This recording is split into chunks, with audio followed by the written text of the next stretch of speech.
you! Welcome to One Step Beyond, a new podcast series that encourages you to take a step outside your comfort zone and enrich your life.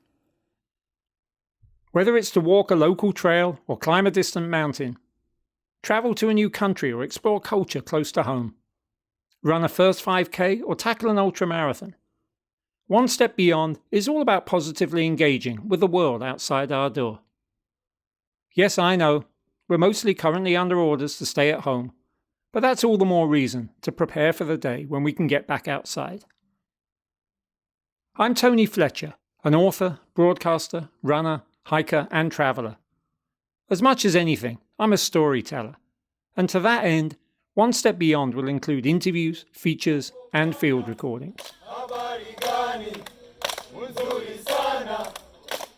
We start with a 4-part mini-series from Kingston to Kilimanjaro, based on my journey to Tanzania last August.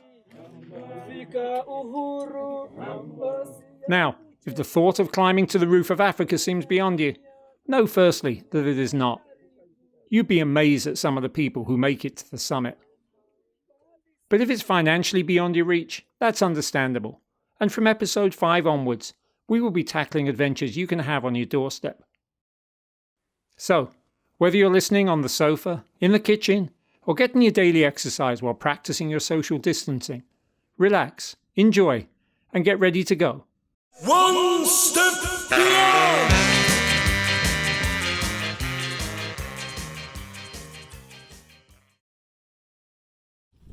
Last few steps.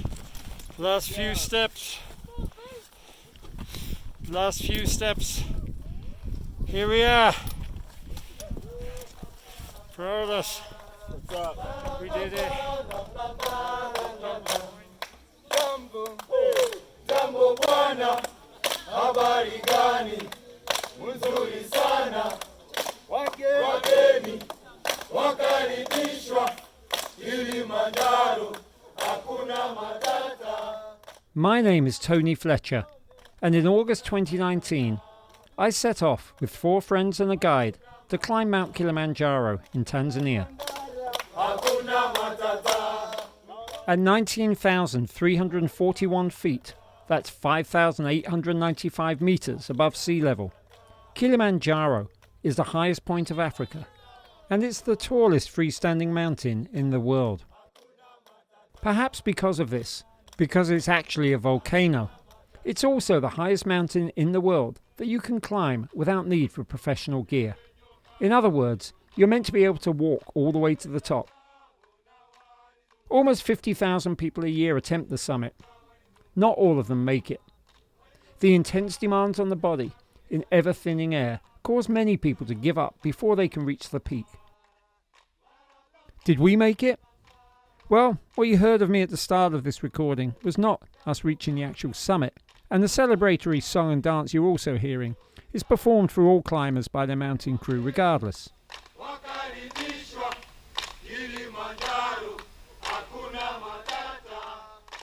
What I will say is that it was hard work, maybe the hardest thing I've ever attempted. I'll also say that it was the most rewarding. But, let's be honest, the cost can be intimidating. And without a group of people that you know to go with, and especially if you've never been to Africa before or hiked mountains of any real height before, it's exactly the kind of ambition people tend to put off year after year after year. Fortunately, here in New York's Hudson Valley, we have someone who grew up in the shadow of Mount Kilimanjaro, climbed it many times as a guide and porter in his youth, and who frequently takes small tour groups over to Tanzania, as the locals often refer to their country. His name is Protus Mayunga, and by working directly with him and recruiting a group of like-minded individuals, I was able to cut out the middleman and make the trip affordable. I'm a writer and broadcaster by trade, so I brought my recording devices along with me for the journey up the mountain. Over the course of this series, it's my hope that you'll be able to experience a little bit of what it's like to go on an adventure like this, and that by the time we're all done, you'll be ready to embark on one of your own.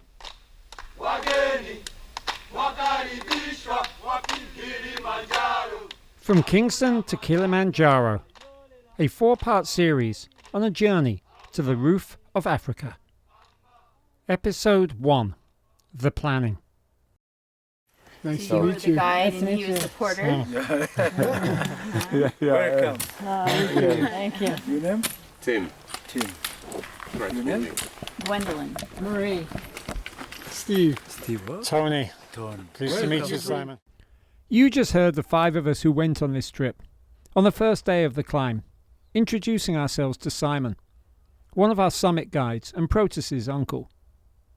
Simon was on his 451st summit of the mountain. And no, you didn't mishear me. The 5 of us, of course, were on our very first ascent. And on the climb up and down, I asked my friends to introduce themselves and talk a little about why they chose to come on the journey. Okay. So my name is Gwendolyn Alley. I currently live in Ventura, California, in Southern California, and at sea level. And I'm now a long way away from sea level, but I've always loved the mountains. I grew up backpacking, started backpacking when I was 13, climbed my first 14er when I was 13, climbed another 14er when I was 14, climbed another one when I was 15, and by the time I was 18, I was a counselor at this camp, and every week I was leading kids up 14ers. 13ers and 14ers, by the way, stand for 13 and 14,000 foot mountains, of which there are several in the western United States where Gwen grew up. And with a resume like hers, she sounds an absolute certainty to climb Mount Kilimanjaro without trouble. But all of us on this hike were now well into our 50s or beyond, and Gwen had doubts about her overall fitness as she ages. In the end, it was those very doubts that propelled her to join us. About a year and a half ago, I was thinking about the things that I wanted to do while I had the will and the ability, because I know that I'm going to have the will to do things longer than I'm going to have the ability. And so I made a list, and I don't think of it as a bucket list, but a to-do list. And I strategized, and I had Kilimanjaro down for 2020. And then not long after I made that list, Tony told me that about this trip, and I'm like, wow, okay, maybe I should do Kilimanjaro in 2019. And here I am. Gwen's journey from Los Angeles to Kilimanjaro, which is situated in the southeast of Africa, was 10,000 miles by air. My friend Tim took an equally long journey from a different corner of the globe. I'm a South London boy, grew up a few streets from Tony, and we shared a love of Crystal Palace and music. We became friends. I've always wanted to go to Africa. I've got a big, deep passion for African music, and I'm a trekker. And Tony said he was organising this trip, and I thought, well, why not? Let's give it a whirl. Oh, sorry, mate. And although you grew up in South London, where do you live now? Sydney, Blue Mountains, near Sydney, Australia. Right, so you live in the mountains. Yeah. So And- we moved there. We moved to Australia 20 years ago. Right, My wife's Australian. right. How do your mountains compare to Kilimanjaro? Well, they're tiny. There's no such thing as altitude in the Blue Mountains. That lack of altitude experience was a concern for Tim, and for good reason, as you'll discover.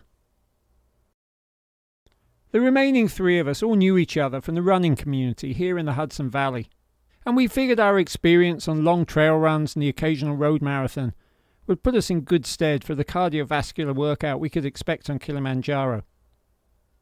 However, Marie had never been any higher than our local Catskill Mountains, which top out at 4,000 feet. We'd be starting our ascent to Kilimanjaro from a greater height than that. In addition, Marie had had some recent health issues, which initially caused her to think twice about the trip. Ultimately, though, and much like Gwen, she turned her personal reservations into a booking reservation. Once it was proposed, of course it sounded like a fabulous idea. But the first thing I thought was like, well, yes, it's a fabulous idea, but not really a good time to do it because of a variety of things. But then I thought, well, for me, I had a bad bike accident in 2016. And then last year, just about a year ago, I had my hip replacement surgery. So I'm like, well, this is the time to do it. You can't just keep putting off big things. And so that's why, I jumped on board. For his part, as well as being an experienced runner, Steve's been to Machu Picchu in Peru, a multi-day trek that took him over 14,000 feet. However, Steve was the oldest of our group, well into his 60s if he doesn't mind me saying, and that put him on the cusp of the recommended age for a climb. So, all 4 of my friends had reasons not to go. Among them, age, ability, a lack of altitude experience, and recent medical issues. And that's not even counting the travel distance, the time away from family, and the cost of the trip. The fact that they all went for it regardless says plenty about their zest for life. And that kind of energy and enthusiasm is really valuable when you're halfway up the mountain, and you're tired and you're hungry and you're suffering from the thinner air.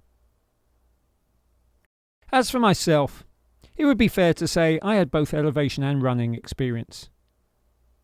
I'd also been to Tanzania before. In 2016, I'd taken a year out to go on a round-the-world backpacking journey with my then wife and our then 11-year-old son, a trip that included 10 days in mainland Tanzania. We only got to glimpse the famous flat top of Mount Kilimanjaro, but that was enough to convince me that one day I'd want to come back and climb it. And elsewhere on our travels, we did 2 long treks into the Himalaya, and I additionally climbed Mount Kinabalu in Borneo. Still, none of those climbs took me more than 3/4 of the way up Kilimanjaro's elevation. And even at those heights, I'd felt the effects of altitude sickness. Upset stomach, a shortness of breath, and a greater stress on the body, especially when you're going uphill with a backpack. Besides, AMS, as acute mountain sickness is most commonly referred to, doesn't really care whether you've been up a mountain before. It can strike anyone, any place, any time. And while the cure is generally a simple one, just turn around and descend to a lower altitude, in its most severe form, when it translates into something known as a high-altitude edema, it can be fatal. People do die on Mount Kilimanjaro every year. Au vipi? Anano maise. Poa poa.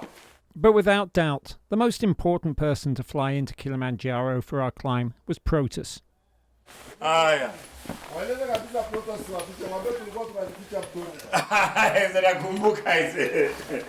You know, we went to school together. Oh, really? Yeah, we went to high school together. Yeah. That's nice. It shouldn't have come as a total surprise that Protus met an old high school friend on Mount Kilimanjaro. Although he was born in northwestern Tanzania, out by Lake Victoria, he moved in his early teens to the city of Arusha, the main hub for safaris and climbs in northern Tanzania. A couple of years later, he moved further east again, to a boarding school in the shadows of Mount Kilimanjaro itself. Protus was soon asking his uncle Simon to take him along. Started when I was 14. As 14. a porter. Yeah, as a porter. And your first time you got to the top, you were 14? No, I was around 15 and a half-ish. Right. Yeah. It wasn't long before Protus was regularly summiting the mountain as a guide, and it was in that capacity that an American family took an interest in him and sponsored him to come to the United States for education. He attended college in Pennsylvania, and as things go, met someone, started a family, and moved to the Catskill Mountains. Along the way, he started his company, the Roof of Africa Adventures, and takes people back over to Tanzania for climbs and safaris whenever possible. Within the scheme of things, Protus's company is tiny, but what he's able to offer is a more individualized, interactive, cultural experience. Most tour companies, whether you hire them in the US, Tanzania, or anywhere in between, take their cut of the fee, set you up with a crew, and you have to hope for the best. And there's an inherent disconnect with many of these crews. I saw a lot of what I call this imperial tourism when I visited Tanzania in 2016. And it's especially prevalent amongst those who fly in for safaris. Too many tourists are discouraged, even forbidden, from leaving their hotels unaccompanied. This just perpetuates a fear of the other that has no genuine basis in reality. Certainly not in a country like Tanzania, where the people are exceptionally friendly.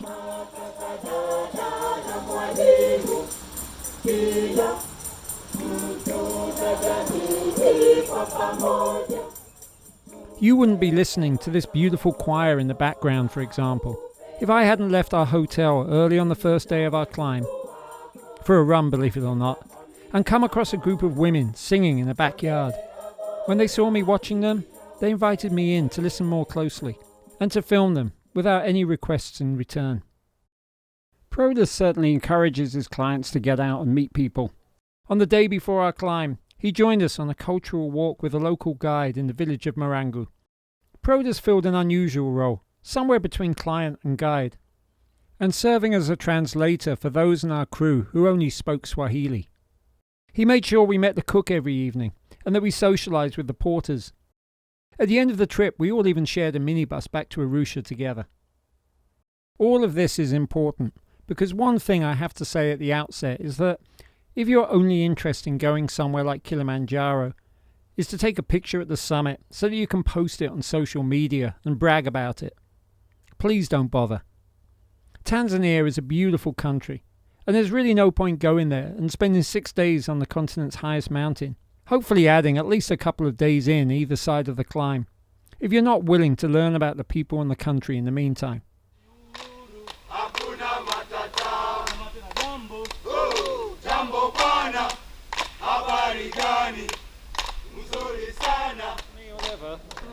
This is a big late lunch, you know. We did, didn't we? Yeah. So this is like a It's dinner time at the Babylon Lodge in Marangu. And true to his point about sharing aspects of his home country, Prodas is making sure that we get to sample ugali, the staple starch of the Tanzanian diet. I know ugali. You know, Can I put that in front of you? cornmeal. Wonderful. And And it looks, it's more like a dough. more like a dough, exactly. Yeah. But this is what I wanted to. Oh, how nice of you! Yeah. So we can try another traditional thing. We didn't see the banana peel. We've spent our day on the culture tour, walking many miles in the process. And now, on the eve of our climb, we're about to head back to our rooms to lay out our supplies for an inspection by Protas, who wants to ensure we're carrying everything we need, and only what we need, for the next 6 days and 5 nights. The list is exhausting and far more extensive than required on my previous climbs, which admittedly were to much lower heights. In my case, it includes, for starters, an outer shell down type jacket and an inner zip-up fleece type top. I don't wear animal products, so I had to go the extra mile and find synthetic alternatives. There's several layers for the upper body, preferably wool or synthetic, but definitely not cotton. Hiking shorts, hiking pants, rain pants, wind pants, tights, long thermal underwear, gloves, light and thick, sunglasses, capable of high UV resistance, a wide-brimmed hat for the sun and a balaclava and or beanie for the cold, various neck warmers, buffs and ski masks for the cold, thin socks, thick socks, sneakers for the evenings round camp, and hiking boots, of course, for the daytime trekking, plus gaiters that go on top of those boots to keep the mountain scree out of them. We needed a poncho for rainstorms and something to protect the backpacks from rain as well. A sleeping bag capable of guarding against temperatures that might drop as low as 15 degrees Fahrenheit at night. Water bottles, ideally made of Nalgene to protect against freezing, and note the plural. We've been advised to set off with at least 2 litres every morning. A headlamp and extra batteries are absolutely essential, and so are trekking poles, we're told. Now, if Kilimanjaro was your first long hike, I admit this would be a forbiddingly expensive shopping list. Fortunately, the 5 of us had built an outdoor wardrobe over the years, and I was able to justify purchasing those items I didn't already have, in confidence that they'll see further use in the future. Additionally, I did as a lot of people do who are looking to keep their luggage down, and rented the sleeping bag from our crew in Tanzania for about $20. All this, though, was merely the clothing. Quite apart from getting your shots in advance, there was also the list of medical supplies and toiletries. We have sunspray, sunblock. I've got some Arnicare cooling gel that I may possibly leave behind. Ibuprofen, Advil. I expect to get blinding headaches even if I don't get full-on altitude sickness. Ginkgo biloba. Ginkgo biloba, as I'm sure you're wondering, is a herbal alternative to Diamox, which is the prescription medicine that some people were able to get on their insurance as a means to hopefully fend off altitude sickness. I have Caladril, which I'm tempted to leave behind because I haven't seen any mosquitoes yet at this altitude. Aloe vera, again, it's in like the Caladrill. It's a new container, so it's a little heavier than I wish it was, 6 ounces, but going to see a lot of sun. I'm blonde. Moleskin for potential blisters, wet ones. A little bag here that's got some band-aids and a little bit of medical tape, some Q-tips and Neosporin. I was merrily dictating this list to my tape recorder when Tim walked in to join me, and we reflected on how ridiculous it seemed to be carrying so much stuff. It is kind of crazy. It is kind of crazy. The charcoal caps are, anti-gas detox. I mean, that's recommended. We're supposed to be farting lots up the hill. Farting is good for you, Farting yes. is good. The Imodium tablets are for similarly related things, for diarrhea, which is possible, particularly at high altitude. Tim let me know he had some news to share. He just met a guide in the restaurant who'd returned from Kilimanjaro with his group. They didn't make it. They didn't make it? They didn't make it. None of them? No. This is the brutal reality of Kilimanjaro. You can take a trip all the way around the world with all of these supplies and still not make it up the mountain. You realise that if you can't make it, I carry on without you. You know the same, don't you? Right, yes, that's what friends are for. Yeah, exactly. Exactly, but I won't take the socks off your dead feet. Oh, wow, that's... So, the thing that the guy in town was saying earlier, the Coca-Cola route, they call this the easy route. No, but that's what it says in the book. It's in the book that it's also the shortest route, but because it's considered the easy route, more people don't make it, because whether it's easy or hard, you're going up to the same heights. You are, but it's also got the steepest final ascent. Yes. Oh, no, they all go up from the Kibo huts the same. No, they don't. Get the book. The book. Get Henry. Tim's book. The book we're referring to, Tim's book, is actually by Henry Steadman. It's called Kilimanjaro, the trekking guide to Africa's highest mountain, published by Trailblazer, and I recommend it above any other book on the subject. The reason we need to consult Steadman is because there are 6 different routes up Kilimanjaro, and I've just mistakenly suggested that they all converge at the Kibo huts and take the same slog up the side of the volcano from there. Tim is right. Although the 6 different routes converge on what's called the Kibo circuit, a path that runs around the foot of the actual crater, there are 3 different ways to ascend, according to which route you've been taken to this point. Our route, the Marangu route, is the only one that involves staying in huts the whole way up. This ironically brings the cost down, as the porters don't have to carry camping equipment. It's also a route that can be completed in 5 days, though we've added an extra day for acclimatisation at 12,500 feet. Morning all. How's everyone? We're very well, Tony. Finally, it's Saturday, August the 3rd. Everyone's excited about packing up the bags, getting in the minivan, and finally starting the uphill trek. However, in Tanzania, there's a lot of what you might call hurry up and wait. Most of our crew are coming in from Arusha, which is about 3 hours away, and they're not setting off until they can buy the freshest food available. Once the markets open at about 8 o'clock in the morning. Once we do get to the Marangu Gate, we have a lot of time to sit around and have our packed lunch at a picnic shelter. These days, the business of taking people up Kilimanjaro is rightly regulated.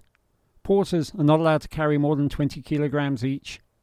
They're supposedly paid a minimum wage, which is all of $6 a day, by the way, and there's a guaranteed number of guides per climber. And everyone on the crew is assured of proper shelter. It's all a far cry from when protests started out 3 decades ago. When I was a porter, we slept in the caves. A lot of companies didn't have equipment to, and of course Kilimanjaro National Park, they weren't really strict about, so that's the client stays in a tent, and we slept in a cave. Oh wow! That's what that's how it was. And one time actually, I don't know, it was something that I was left behind, and I have to go back and pick it up. I couldn't get to the place where I was supposed to be early enough, so I ended up just sleeping off a rock or something, and got up in the morning and went and caught up with everybody. Given this history of porters being forced to sleep in caves or even just on rocks, And by the way, the Stedman book says that several porters die every year on the mountain, as well as several clients. It was a relief to be going with a family-based company. Not only was Protus employing his uncle Simon, the guy who first took him up the mountain, as one of our guides, but also his nephew Lucas, a character that we get to know really, really well over the coming days. And everybody else on the crew seemed genuinely happy to be out there and on the mountain. Well, last minute, like, what do I take out of the duffel bag and put in my day bag? The long wait at the Marangu gate gives us a chance to reevaluate our bag distribution for the day. The deal is that climbers carry our own day packs, in which the water will probably be our heaviest item, and the porters carry everything else, delivering our larger bags with toiletries and our other clothes at camp when we arrive.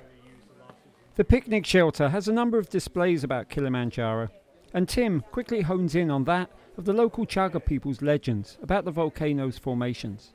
The two peaks, Mawenzini and Kibo, are brothers. Kibo is the bigger but younger brother. One day while smoking their pipes, Mawenzini's fire went out. He asked his brother Kibo if he could borrow some fire, and then went to sleep. Fire went out again. Kibo became angry, beat him so badly that even today one can see his battered and torn face. The Chaga legend is endearing, but a geological explanation is probably more useful here. Mount Kilimanjaro is actually a volcano, or more precisely 3 volcanoes, the youngest of which, Kibo, is the only one that still looks and acts like a volcano. That's the snow-capped flat peak that we all recognise from pictures as such, and the one that we are ascending, of course. Kibo emerged from the Great Rift Valley 460,000 years ago, making it a baby in terms of geological history, and it sits inside an absolutely vast caldera, or crater, that was itself formed when the oldest of the 3 volcanoes, Shira, collapsed in upon itself after a brief existence of around 250,000 years.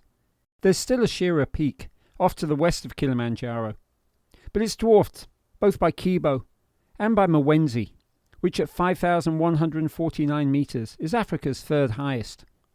However, Mwenzi, which is instantly recognisable just east of Kibo, has eroded over the years to form what's now a highly distinctive and frighteningly forbidding jagged ridge of volcanic teeth that's summited only by accomplished mountaineers. Continued volcanic activity by Kibo itself over the last 460 millennia has produced the obsidian scree that forms its steep sides, and has also created several parasitic craters, as they're called, that form a line across the ridge. One of these craters, well over 1 kilometre wide, sits inside the plateau on the mountaintop itself, and even contains its own ash cone, the result of volcanic activity just over 200 years ago.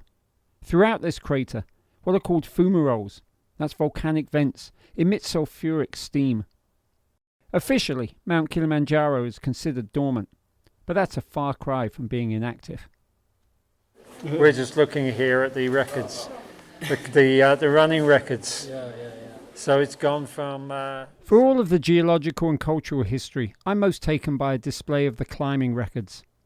In 2014, Carl Egloff ran our route from the Marangu Gate to the Uhuru Peak in just 4 hours 56 minutes. You could argue that because the distance is less than that of a road marathon, just under 23 miles on Marangu, that such a time is entirely feasible. But we'd be taking 5 days to cover the distance. Carl Egloff would appear to have had some assistance, so it's only fair to mention Tanzanian Simon Matui, who in 2006 ran up the Umbwe route and down Mweka in 9 hours 21 minutes, entirely unsupported. The mention of the other routes takes us to an encased 3-dimensional display of the mountain, which provided the clearest evidence I saw in my entire stay of the summit's various approach roads. Marangu, our chosen route, is not just the only one with huts, but it's one of just 2 designated descent routes, the other one being Mweka. You can't actually go up Mweka, so our route is also the only one that's the same for both ascent and descent. Get set, We starting? Set, get sweat. I said, On your mark, get set, go. on your mark, yeah. Finally, at around 2 in the afternoon, the crew arrives from Arusha, and not only does that mean the porters can pick up our bags, but we can be assigned our guides. Not counting Protus, we've got at least 3 of them throughout our climb up the mountain for the 5 of us. There's only one thing left to do before we can set off. let's get a picture here together. On our day one. Okay. Day one. Here. At the foot of the... I've never considered myself a tourist in any conventional sense, but I have to say, Kilimanjaro just begs to be photographed. All of it. Everybody say Kili. Kili. Pole, pole. Pole, pole. Hold on, Gwen's not ready. Oh. The phrase pole pole translates as slowly slowly. You hear it all the time going up the mountain, a reminder that the only real way to deal with the altitude gain is to take it step by step. Superhuman athletes aside, Kili cannot be rushed.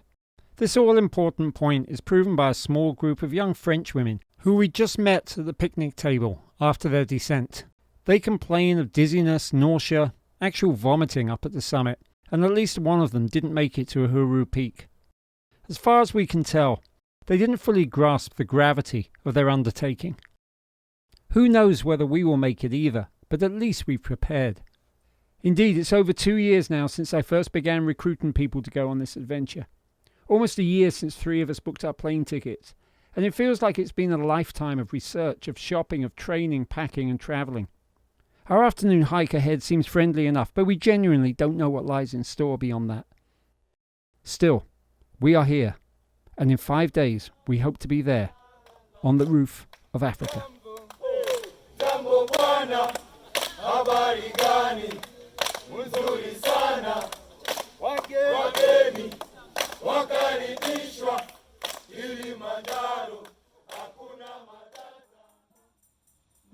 The mini-series From Kingston to Kilimanjaro was produced at the studios of Radio Kingston in New York. If you have any comments about or suggestions for this show, email onestepbeyond@ijamming.net or find us on social media.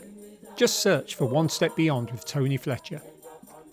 Thanks to Mark Lerner for designing the logo, and to the members of Madness for permission to use their music as our theme song. You can subscribe to this show on pretty much every podcast platform, again by searching for One Step Beyond with Tony Fletcher. And if you like what you hear, please consider leaving a positive review or rating. Until next time, stay safe, stay healthy, and stay active.